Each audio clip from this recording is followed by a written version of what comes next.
Si vous souhaitez acquérir une résidence, cela signifie un endettement bien plus important encore. À une époque, les emprunts immobiliers s'étalaient habituellement sur 10 ans, mais de nos jours, 30 ans est la norme. Soit dit en passant, connaissez-vous l'étymologie du terme mortgage, emprunt immobilier en anglais? Si on remonte aux racines latines du terme, il signifie promesse de mort, mortgage. Avec des emprunts immobiliers s'étalant sur 30 ans, beaucoup d'entre nous rembourseront leur crédit littéralement jusqu'à leur mort.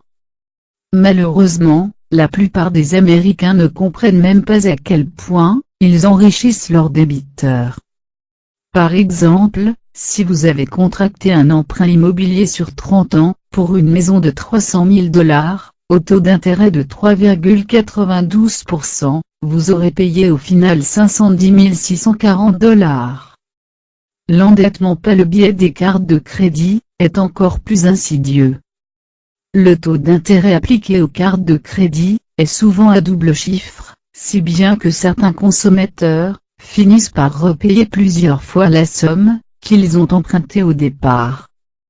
Selon des chiffres de la Réserve fédérale américaine, le montant total de l'endettement par carte de crédit aux États-Unis a maintenant dépassé les 1000 milliards de $, et nous sommes sur le point d'entrer dans la période de l'année où les Américains utilisent le plus leurs cartes de crédit. Ainsi, au total, les consommateurs américains sont endettés de quelque 13 000 milliards de $. En tant que débiteurs, nous sommes les esclaves de nos créditeurs, et la plupart d'entre nous n'ont pas conscience de ce qui nous est imposé.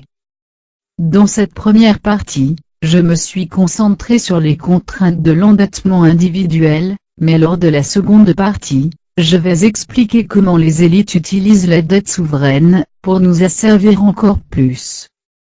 Sur toute la planète, les gouvernements nationaux sont en train de sombrer dans un océan de dettes, et cela n'est pas le fruit du hasard.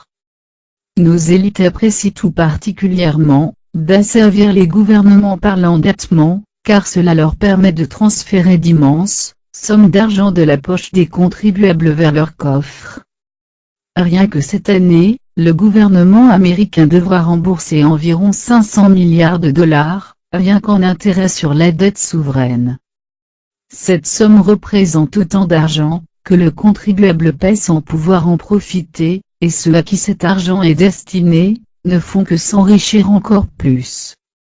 Dans la seconde partie, je parlerai aussi de notre système basé sur l'endettement, qui a été conçu pour créer une spirale d'endettement des États. Une fois que l'on comprend ceci, les solutions que l'on envisage changent radicalement. Si on se donne pour objectif de contrôler l'endettement des gouvernements, alors nous devons nous débarrasser de ce système actuel, qui a été conçu par ses créateurs, dans le seul but de nous asservir. Nous passons beaucoup de temps à analyser les symptômes, mais si nous voulons résoudre ce problème une bonne fois pour toutes, nous devons nous intéresser aux causes du problème. L'endettement est un outil d'assujettissement des masses, et le fait que l'humanité dans son ensemble doive plus de 200 000 milliards de $ à ses créditeurs, devrait nous inquiéter profondément.